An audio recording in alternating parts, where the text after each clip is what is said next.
నమస్తే, welcome to Chitragupta. నేను మీ మాధవి. ప్రస్తుతం మనతో పాటు ఉన్నారు motivational speaker and life coach and parenting coach Srinivas గారు. నమస్కారం సార్. నమస్తే అండి. సార్, మొబైల్ అడిక్షన్ అనేది చాలా ఎక్కువ అయిపోయింది సార్ ఈ మధ్య కాలంలో. చిన్నపిల్లలు అయితే మరీ సార్, వాళ్ళకు తింటున్నా ఆయన పడుకుంటున్నా మొబైల్ ఉంటేనే తింటున్నారు, మొబైల్ ఉంటేనే పడుకుంటున్నారు. నార్మల్ గా ప్లే గేమ్స్ కన్నా కూడా వాళ్ళకి మొబైల్ లో ఎక్కువ టైం స్పెండ్ చేయడం జరుగుతుంది సార్. ఆ మొబైల్ అడిక్షన్ కి కారణం ఏమిటంటారు సార్ మీరు? ఓకే, సో ముందుగా మొబైల్ అడిక్షన్ గురించి మాట్లాడారు కాబట్టి ఇది ఎవరి ప్రాబ్లం ఒరిజినల్ గా? అంటే మీరు ఎవరి ప్రాబ్లం అనుకుంటున్నారు? ఇది ఒక ఫ్యామిలీలో, ఒక సిటీలో, ఒక కంట్రీలో కాదు, ఇది గ్లోబల్ ప్రాబ్లం అయిపోయింది. ఇప్పుడు ప్రపంచం మొత్తంలో మొబైల్ అడిక్షన్ అనేది ఒక పెద్ద ప్రాబ్లం అయిపోయింది. ఎందుకు అంటే ప్రపంచం మొత్తం అంతా డిజిటలైజేషన్ అయిపోయింది. ప్రతి ఒక్కరి దగ్గర మొబైల్ ఉంది. ఇప్పుడు మన బాడీలో ఒక అవయవం లాగా అయిపోయింది. మొబైల్ లేకుండా మనం బయటకు వెళ్తున్నాం ఇప్పుడు? లేదు సార్. ఒకవేళ మొబైల్ లేకుండా బయటకు వెళ్తే మనం ఎలా ఫీల్ అవుతున్నాం? అంటే మనం కూడా అడిక్షన్ లో ఉన్నాం. కాకపోతే మనము కొంచెం తెలుసు కాబట్టి ఎక్కడ వాడాలి, ఎంత వాడాలని కాస్త పెద్దవాళ్ళు కూడా అడిక్షన్ లో ఉన్నారు. బట్ కాస్త కూస్త నాకు తెలుసు, కానీ ఏమి తెలియని వాళ్ళకి పిల్లలకి అలవాటు చేశాం కాబట్టి మొబైల్ అడిక్షన్ గురించి ఇది చాలా పెద్ద గ్లోబల్ ఇష్యూ ఉంది. ఇది ఒక్క ఫ్యామిలీ ఇష్యూ, ఒక సిటీ ఇష్యూ అయితే కాదు. So this is good topic. ఇప్పుడు ఈ సిచ్యువేషన్ లో మొబైల్ టాపిక్ గురించి మాట్లాడుకోవడానికి ముందుగా మొబైల్ అడిక్షన్ అవ్వడానికి కారణం ఎవరు? మీరేమనుకుంటున్నారు? ఎవరు అనుకుంటున్నారు మొబైల్ అడిక్షన్ చేయడానికి? అసలు పిల్లలు మొబైల్ అడిక్షన్ అవ్వడానికి కారణం ఎవరు? జనరల్ గా అయితే వాళ్ళకు ఉంది, నాకు లేదు, పక్కన వాళ్ళకు ఉంది, నాకు లేదు. అండ్ పేరెంట్స్ కూడా సార్ అలా అవ్వడానికి కూడా, అండ్ వాళ్ళకు ఉంది, నాకు లేదు అనేసి పేరెంట్స్ తో కూడా పడడం. కానీ నాకు కన్ఫర్మ్ గా మొబైల్ కావాలి, మొబైల్ ఉంటేనే తింటా, మొబైల్ ఉంటేనే పడుకుంటా, అది ఉంటేనే నేను ఈ పని చేయగలను అనేసి బాగా మారాబం చేస్తుంటారు సార్. 100% కరెక్ట్. యాక్చువల్ గా పిల్లలు మొబైల్ అడిక్షన్ కావడానికి కారణము ముఖ్యంగా పేరెంట్స్. ఇప్పుడు మీరు చూడండి, 2 years 3 years 1 year పిల్లలకు కూడా వాళ్ళు తినిపించేటప్పుడు ఏం చేస్తున్నారు? మొబైల్లో ఏదో ఒక వీడియో పెట్టేసి పిల్లల రైమ్స్ పెట్టేసి తినిపిస్తున్నారు. అంటే పిల్లలని మనం ఎక్కడి నుంచి అడిక్షన్ చేస్తున్నాం? చిన్నప్పటి నుంచి అడిక్షన్ చేస్తున్నాం. మీరు చాలా మంది పేరెంట్స్ ని చూడండి, మనం ఇంటి చుట్టూ కనిపిస్తున్న వాళ్ళని చూడండి, చిన్న ఏజ్ వాళ్ళకి అప్పటికి సరిగా మాటలు రాదు, సరిగా నడవలేదు, కానీ మొబైల్ మాత్రం చూస్తారు.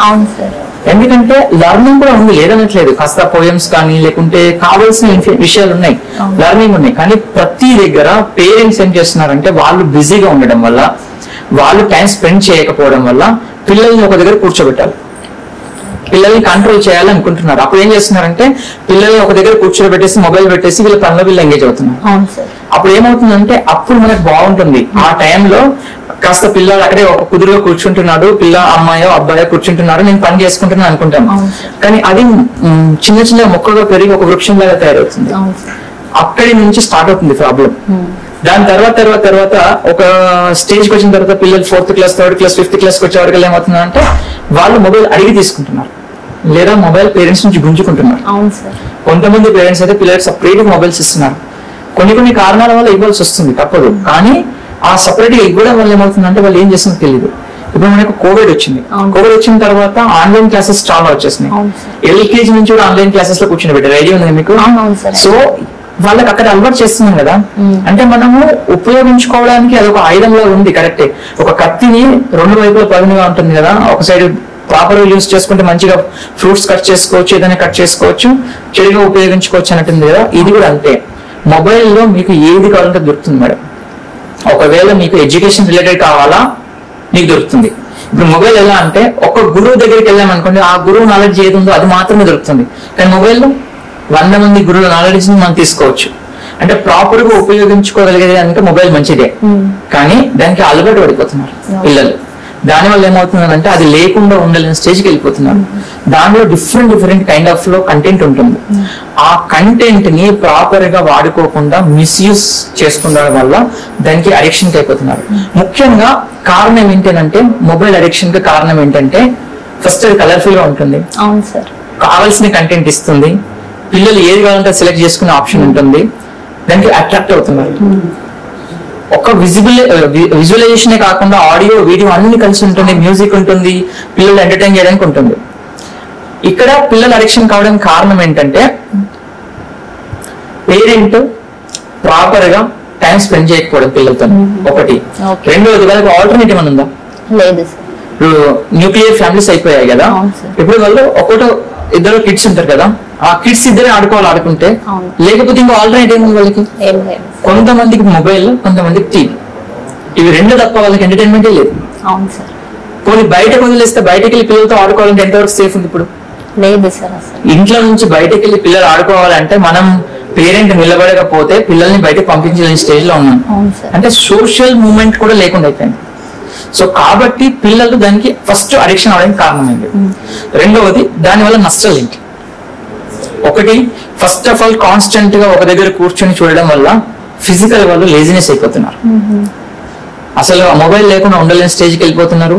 వాడు ఏదైనా పని చెప్తే చేయడానికి ఇష్టం ఉండదు, వాడికి నడవాలని ఉండదు ఇంకా వాడికి, ఎందుకంటే అలవాటు అయిపోయింది. మనము ఏది అలవాటు చేస్తే అలాగే ఉంటుంది. అలా ఈ అలవాటుని ఫస్ట్ నుంచి స్టార్ట్ చేస్తున్నాడు. సో దానివల్ల ఫిజికల్ గా వాడు లేజీ అయిపోతున్నాడు. రెండవది, మెంటల్ గా వాడు ఆలోచించే శక్తిని కోల్పోతున్నారు. ఏది కావాలంటే అది దాన్ని డిపెండ్ అవుతున్నారు, వాళ్ళు తీసుకుంటున్నారు కదా, ఆలోచించే శక్తిని కోల్పోతున్నారు. మూడవది, ఐస్ దెబ్బతింటుంది. మీరు చూడండి, మనం 40-50 సంవత్సరాలు అయిన తర్వాత కూడా స్పెట్స్ లేని వాళ్ళు చాలా మంది ఉన్నారు మన ఏజ్ వాళ్ళు చూస్తుంటే. కానీ ఇప్పుడు చిన్న పిల్లలకి 4 years 5 years కూడా స్పెట్స్ వస్తున్నాయి. ఎందుకు వస్తున్నాయి? So because of this digital యుగంలో మనం వాళ్ళు యూజ్ చేయాల్సి వస్తుంది. లేతగా ఉన్నప్పుడు కళ్ళ మీద ఆ స్క్రీన్ బ్లూ లేజర్స్ ఉంటాయి కదా, చాలా ఎఫెక్ట్ చేస్తాయి, దాంతోనే సైట్ వచ్చేస్తుంది. సో దీని వల్ల హైస్ దెబ్బతింటాయి. మూడవది ఏంటంటే మెంటల్ గా డిస్టర్బ్ అయిపోతారు, 4 రోజులు స్లీప్ ప్రాపర్ గా ఉండదు. సో దీని వల్ల ఏమవుతుందంటే మొబైల్ లేకపోతే వాళ్ళకు ఒక, ఇప్పుడు మనమైతే ఎలాగైతే మొబైల్ లేకపోతే ఎలా అయితే ఫీల్ అవుతున్నామో, వాళ్ళు మొబైల్ లేకపోతే వాళ్ళు ఒక అన్ఈజీనెస్ కి ఫీల్ అవుతున్నారు. కొంతమంది పిల్లలు అయితే ఎలా ఉన్నారంటే పేరెంట్స్ నుంచి గుంజుకుంటున్నారు, చూస్తున్నారు. పేరెంట్స్ ఏం చేస్తున్నారు, వాళ్ళ దగ్గర నుంచి బలవంతంగా లాక్కోవాల్సి వస్తుంది. ఇప్పుడు మీరు ఒక పర్సన్ ని ఒక రూమ్ లో పంపించేసి ఒక ఇంట్లో పంపించారు, 10 రూమ్లు ఉన్నాయి అనుకోండి. ఈ 10 రూమ్లలో 9 రూమ్లో నువ్వు ఏదన్నా వెతుకో ఏం కాదు, బట్ ఆ 10వ రూమ్ మాత్రం లాక్ ఓపెన్ చేయకుండా అనుకోండి, ఆ పిల్లాడికి కానీ ఆ పెద్ద వాళ్ళకి కానీ ఎవరైనా పంపిస్తే వాళ్ళకి ఏం ఇంట్రెస్ట్ వస్తుంది చెప్పండి. 9 రూమ్లలో ఏముందో ఎవరైనా అబ్జర్వ్ చేస్తారా? చేయరు సార్. ఆ 10th రూమ్ లో ఏముందో అది మాత్రం చూడాలనుకుంటారు. ఎందుకు? మీరు వద్దన్నారు కాబట్టి. మీరు వద్దని అనకుండా ఉండుంటే వాళ్ళకి ఏం అసలు చూడాలని థాట్ కూడా రాదు. మనం ఏం చేస్తాం, మొబైల్ చూడదు చూడడం పొద్దున్న నుంచి రాత్రి వరకు చెప్తున్నాం కాబట్టి వాడు మొబైల్ చూడాలని ఇంట్రెస్ట్ వస్తాం. లాజికల్ అంతే కదా, ఎవరైనా వద్దు అన్నదాన్ని ఎక్కువ చేయాలనిపిస్తారు. సో మొబైల్ చూడొద్దు అని బలవంతంగా లాక్కోవడం కన్నా దానివల్ల కలిగే నష్టాలు ఏంటి, ఎప్పుడు చూడాలి అనేది చెప్పగలిగారు. సో వాళ్ళకి ప్రాపర్ గా ఎడ్యుకేషన్ చేయాలి. ఇక్కడ ఏమవుతుందంటే మనం ఇరిటేట్ అవుతున్నాం పేరెంట్ గా. యాజ్ ఎ పేరెంట్ నేను ఏమని ఆలోచిస్తానంటే, మా పిల్లాడు మొబైల్ చూస్తున్నాడు కదా, దానివల్ల నష్టం అనేది నా మైండ్ లో ఉంటుంది, కానీ వాడికి మొబైల్ చూడడానికి గుంజుకుంటున్నాను. కాబట్టి ఏమవుతుందంటే వాళ్ళకు దానివల్ల నష్టాలు తెలియదు కాబట్టి పేరెంట్ ఎందుకు అవాయిడ్ చేస్తున్నారని చెప్పేసి దాన్ని చూడాలని కోరిక పెరుగుతుంది. ఇక్కడ ఏం చేయొచ్చు అని అంటే, నష్టాలు ఉన్నాయి కాబట్టి దాన్ని ప్రాపర్ ఎడ్యుకేషన్ ఎట్లా చేయొచ్చు. ఫస్ట్ ఆఫ్ ఆల్ పిల్లలకి ఒక టైం సెన్స్ పెట్టాలి మేడం. వాళ్ళకి యాక్చువల్లీ ఏంటంటే వాళ్ళని ఎప్పుడు చూడొచ్చు ఎప్పుడు చూడకూడదు అనేది ఒక టైం పెట్టాలి, టైం టేబుల్ లాగా క్రియేట్ చేయాలి. ఫర్ ఎగ్జాంపుల్ స్కూల్ నుంచి వచ్చాక మొబైల్ చూడొచ్చు అని చెప్పచ్చు. ఆ చూసిన దాంట్లో ఏం చూడాలి, కంటెంట్ ఏం చూడాలి. చాలా మంది ఏం చేస్తున్నారు తెలుసా, మొబైల్ తీసుకొని రూమ్ లోకి వెళ్ళిపోతున్నారు. ఒక ఏజ్ వచ్చిన తర్వాత మొబైల్ తీసుకొని రూమ్ లోకి వెళ్ళిపోతున్నారు. రూమ్ లోకి బెడ్రూమ్ ఉండడము, అలా వాళ్ళ ఇండివిజువల్ లైఫ్ అయిపోయింది సార్, ప్రైవసీ పెరిగిపోయింది. దాంతో ఏం చేస్తున్నారు, మదర్ ఫాదర్ అడిగారు అనుకోండి, ఏం చెప్తున్నారు వాళ్ళు, చదువుకుంటున్నాను అమ్మా అంటారు. ఏం చదువుతున్నాను అంటే మొబైల్ లో కూడా నేను లెర్నింగ్ అవుతున్నాను, ఎందుకంటే క్లాస్ రూమ్స్ లో కూడా వస్తున్నాయి, ఆన్లైన్ లో క్లాసెస్ జరుగుతున్నాయి. కాబట్టి చాలా మంది పేరెంట్స్ కి యాక్చువల్గా తెలియని కూడా తెలియదు. అవును సార్. కొంతమంది ఎడ్యుకేషన్ ఉన్న వాళ్ళకి అట్లీస్ట్ తెలుసు. అండ్ ఇంకా వాళ్ళ తెలివితేటలతో ఏం చేస్తున్నారంటే బుక్స్ లలో కూడా మొబైల్ పెట్టుకొని చూస్తున్నారు సార్. పేరెంట్స్ వస్తే చదువుతున్నారు. సో మొబైల్ లో కావాల్సిన కంటెంట్ ఉంది అని చెప్పేసి వాళ్ళు మొబైల్ లో ఎడ్యుకేషన్ కంటెంట్ ఉంది చూస్తున్నారు, కరెక్టే. కానీ ఇక్కడ పేరెంట్స్ చేయాల్సిన బాధ్యత ఏంటి, అసలు ఫస్ట్ వాడు ఏం కంటెంట్ చూస్తున్నాడు. ఎవరైనా పేరెంట్ మొబైల్ దగ్గర తీసుకున్న తర్వాత వాడు ఏం చూసారని చెక్ చేస్తున్నారా? చెక్ చేయట్లేదు. అంటే పేరెంట్ కన్నా కూడా ఈ పిల్లలకి ఎక్కువగా ఇన్ఫర్మేషన్ ఉంది, ఏం చేయాలి, ఎలా చేయాలి, ఏం చూడాలి, ఏం చూడకూడదు, చూసి తెలవకుండా ఏం చేయాలని కూడా తెలిసిపోతుంది. కాబట్టి మనం ఏం చేయాలంటే పిల్లలకి వీలైనంత వరకు దాన్ని ఒక టైం అనేది సెట్ చేయాలి. ఈ టైం నుంచి ఈ టైం వరకు చూసుకో, ఇది కావాల్సిన ఇన్ఫర్మేషన్ చూసుకో. వీలైతే పిల్లలు మొబైల్ చూస్తున్నప్పుడు పేరెంట్స్ ఒక కన్నేసి ఉంచాలి, ఐసోలేషన్ లో ఉంచకూడదు. ఫస్ట్ వాళ్ళని అలోన్ గా చేయకూడదు. పిల్లలకి ఏమవుతుందంటే పేరెంట్స్ బిజీ అయిపోవడం వల్ల పిల్లల్ని అలోన్ గా ఉంచడం వల్ల దీనికి ఎక్కువ అడిక్షన్ అయిపోతున్నారు కదా. అడిక్షన్ అయిపోయినప్పుడు దీనిలో చాలా డిఫరెంట్ కైండ్ ఆఫ్ ఇష్యూస్ వస్తున్నాయి. ఫస్ట్ చాలా మంది సైకాలజిస్ట్ డాక్టర్ దగ్గరికి, సైకియాట్రిస్ట్ డాక్టర్ దగ్గరికి వెళ్తున్నారు. ఎందుకు అంటే బికాస్ ఆఫ్ దిస్. వీళ్ళు ఏం చేస్తున్నారంటే బిజీగా ఉండడం వల్ల అలోన్ ఉన్న పిల్లలు ఏం చేయాలో తెలియదు, వాళ్ళకి ఏది నచ్చితే చూస్తున్నారు. వాళ్ళకు తెలియకుండా విషయాలు కొన్ని స్క్రోలింగ్ వస్తూ ఉంటాయి. కొన్ని చిన్న పిల్లలకి ఇవ్వకూడని కంటెంట్ వస్తున్నాయి, అందులో ఆ కంటెంట్ కి అలవాటైపోతున్నారు. దాంతో ఏమవుతుంది, వాళ్ళ మైండ్ డిస్టర్బ్ అయిపోతుంది. మంచి చూడడం కంటే కూడా చెడు ఎక్కువ చూస్తున్నారు. ఎప్పుడైనా ఎక్కడైనా మంచి కన్నా చెడు ఎక్కువ అట్రాక్ట్ అవుతుంది కదా, తొందరగా అట్రాక్ట్ అవుతుంది. ఇక్కడ ఏమవుతుందంటే దీని నుంచి మనం బయటకు తీసుకురావాలంటే ఒకే ఒక సొల్యూషన్ ఉంది. మనము పిల్లలని ఒక లిమిటెడ్ టైం మాత్రమే మొబైల్ చూపించాలి. ఆ మొబైల్ వాళ్ళ దగ్గర ఉన్నప్పుడు మనం ఒక కాస్త జాగ్రత్తగా ఏం చూస్తున్నారో చూడాలి.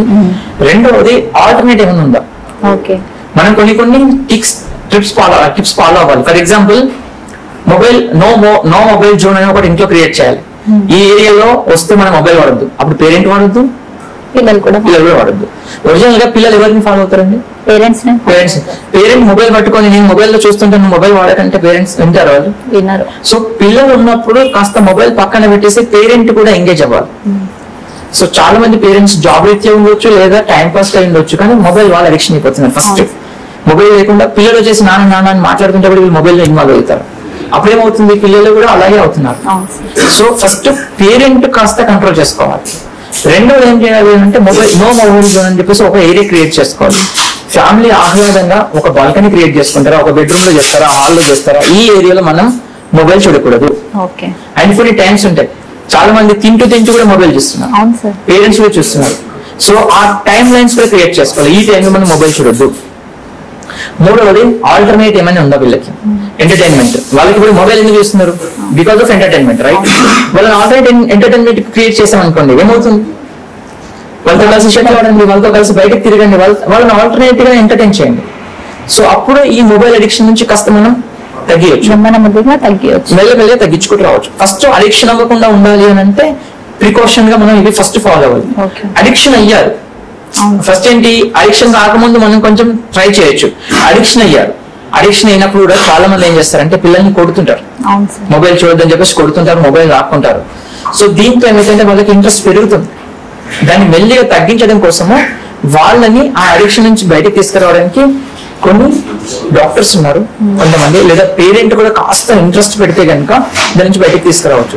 అసలు సోషల్ మూమెంట్ ఎక్కడైనా ఉందా, పిల్లలు ఏం చేస్తున్నారంటే పొద్దున లేచినప్పటి నుంచి రాత్రి వరకు స్కూల్, ఇల్లు, టీవీ, మొబైల్, ఇది తప్ప ఇంకా వేరే ఉందా? ఇప్పుడు మనం ఎక్కడ తీసుకెళ్ళలేకపోతున్నాం. చాలా మంది ఏం చేస్తున్నారంటే ఉన్న ఫ్యామిలీ మెంబర్ పేరు తీసుకెళ్ళలేకపోతున్నారు. అన్నదమ్ముల గొడవలు, అక్కయ్యల గొడవలు, ఒక పేరెంట్ గా మనం నలుగురం తప్ప, పిల్లలు, నేను, వైఫ్ అని తప్ప వేరే రిలేషన్షిప్ లో కూడా వాళ్ళని ఎంగేజ్ చేయట్లేదు. ఎందుకు? అట్లీస్ట్ ఎంటర్టైన్ చేయండి, పెద్దనాన్నతో మాట్లాడు, బాబాయ్తో మాట్లాడు, అత్తతో మాట్లాడు. ఇలా ఎంగేజ్ చేస్తే ఏమవుతుంది అంటే వాళ్ళు సోషల్ గా మూవ్మెంట్ అవుతారు. అప్పుడు ఏమవుతుంది, వాళ్ళకు ఒక ఉన్న టైంలో కాస్త డిఫరెంట్ స్పెండ్ అయిపోతుంది. కాస్త స్టడీకి, కాస్త సోషల్ మూమెంట్ కి, కాస్త డిఫరెంట్ పేరెంట్స్ తో మాట్లాడడానికి, కాస్త ఫ్రెండ్స్ తో ఆడుకోవడానికి ఉన్న టైం కొంచెమే ఉంటుంది. ఆ కొంత టైంలో మొబైల్ ని కాస్త తక్కువ ఉపయోగించుకోవడానికి అవకాశం ఉంటుంది. వాళ్ళు ఎప్పుడైతే ఈ బౌండరీ నుంచి బయటకు వచ్చారో, ఫస్ట్ ఒక బౌండరీ ఉంది, ఆ బౌండరీలో ఉన్నారు, నేను మొబైల్ తప్ప ఇంకోటి ఏం లేదు, మెల్లే వాళ్ళని బయటకు తీసుకొస్తే దాని నుంచి ఆల్టర్నేటివ్ క్రియేట్ చేస్తే కనుక ఈ మొబైల్ అడిక్షన్ నుంచి మనం తీసుకురావచ్చు. దీనివల్ల నష్టాలు ఉన్నాయంటే డెఫినెట్ గా నష్టాలు ఉన్నాయి. ఇది చివరికి మెంటల్ డిజార్డర్ స్టేజ్ కి వెళ్ళే నష్టాలు అయితే ఉన్నాయి. దీని ముందు జాగ్రత్తగా ప్రతి పేరెంట్ కనుక జాగ్రత్త పడకపోతే ఫ్యూచర్ లో ఈ ప్రాబ్లం నుంచి పెద్ద ప్రాబ్లంలోకి వెళ్ళిపోతుంది. నేను చాలా మంది పిల్లలను చూశాను, వాళ్ళు మెంటల్ గా డిస్టర్బ్ అయిపోయి అసలు ఏం మాట్లాడుతారో అర్థం కాదు. కొంతమంది పేరెంట్స్ ని కొట్టే వాళ్ళు ఉన్నారు. ఆ స్టేజ్ కి వెళ్లకుండా ఉండాలంటే ముందు జాగ్రత్తగా ఉండాలి, లేదా ఉన్న వాళ్ళని తగ్గించుకుంటూ రావాలి అంటే కొన్ని ఆల్టర్నేట్ సిద్ధాంతం మనం మాట్లాడుకున్నట్టుగా వాళ్ళని తీసుకురావాలి. అప్పుడు కానీ ఈ ప్రాబ్లం నుంచి బయట వెళ్దాం. ఇదేంటంటే నువ్వు నేను అనే ఫీలింగ్ ఏం లేదు. పేరెంట్ లో మదర్ కావచ్చు, ఫాదర్ కావచ్చు, బ్రదర్ కావచ్చు, సిస్టర్ కావచ్చు, ఎవరైనా సరే ఈ అడిక్షన్ నుంచి కొంచెం మనం బయటకు తీసుకురావాలంటే మనం వాటి మీద ఫోకస్ చేయాలి. వాల్యుబుల్ టైం పేరెంట్ కూడా కిడ్స్ కి ఇవ్వండి. ఇప్పుడు మీరు ఎంతమంది పేరెంట్స్ కిడ్స్ తో మాట్లాడుతున్నారు, ప్రాపర్ గా కూర్చుని పెట్టుకొని మాట్లాడుతున్నారు? చిన్నగా ఉన్నప్పుడు స్కూల్ నుంచి రాగానే ఏం జరిగింది అని అడుగుతారు, దాని తర్వాత ఏమైనా అడుగుతున్నారా? లేదు సార్. ఎవరు బిజీ అయిపోయింది, ఎవరు బిజీ వాళ్ళు అయిపోయారు. ఆ బిజీ నుంచి బయటకు వచ్చేసి పిల్లలకి కనుక టైం ఇవ్వగలిగితే మన మొబైల్ అడిక్షన్ నుంచి, ఇది పెద్ద కష్టమేం కాదు, ఇది బ్రహ్మ విద్య కూడా కాదు. ఒక పేరెంట్ ప్రాపర్ కనుక ఆలోచించి మన కిడ్స్ తో ఎలా ఉండాలని కనుక ఆలోచిస్తే ఇది చాలా చాలా ఈజీగా మనం తీసుకురావచ్చు. ఒకవేళ పేరెంట్ వల్ల కాకపోతే మనకి డాక్టర్స్ ఉన్నారు, సైకాలజిస్ట్ ఉన్నారు, వాళ్ళు గైడ్ చేసేసి తీసుకురాగలుగుతారు. Okay, thank you sir, thank you so much, చాలా బాగా చెప్పారు. చూసారు కదా, ఈ వీడియో కనుక నచ్చినట్టయితే like and share and comment చేయండి. శ్రీనివాస్ గారి అపాయింట్మెంట్ కావాలంటే ఈ కింద స్క్రోల్ అవుతున్న నంబర్ కి కాంటాక్ట్ చేయండి. Thank you.